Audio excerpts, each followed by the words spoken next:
প্রধানমন্ত্রী তারেক রহমানের সহকারী রাজনৈতিক পদে সচিব পদমর্যাদায় চুক্তিভিত্তিক নিয়োগ দেওয়া হয়েছে মোহাম্মদ রাশেদ খানকে।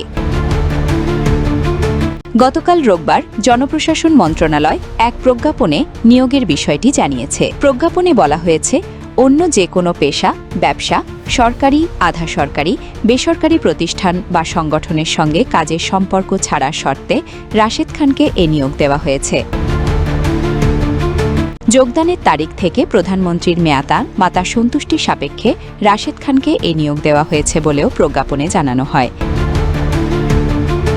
নতুন পদে নিয়োগ নিয়ে নিজের ভেরিফাইড ফেসবুক পেজে আজ সোমবার বেলা 11:30টার পর পোস্ট দিয়েছেন রাশেদ খান। স্ট্যাটাসে তিনি এ নিয়োগের জন্য প্রধানমন্ত্রীকে ধন্যবাদ ও কৃতজ্ঞতা জানান। দায়িত্ব সঠিকভাবে যাতে পালন করতে পারেন সেজন্য সবার সহযোগিতা চান।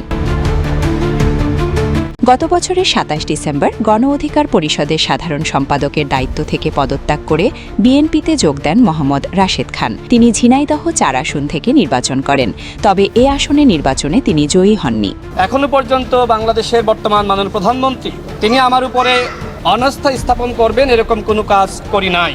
আমি দেশবাসীর কাছে দোয়া চাই যাতে করে বাংলাদেশের এই মহান নেতা বাংলাদেশের পুনর্গঠন এবং পরিবর্তনের জন্য যিনি কাজ করে যাচ্ছেন সেই মাননীয় প্রধানমন্ত্রীর আস্থা এবং বিশ্বাস যাতে আমি ধরে রাখতে পারি এবং জাতীয়তাবাদের রাজনীতিকে আরও বেশি সমৃদ্ধ করতে পারি।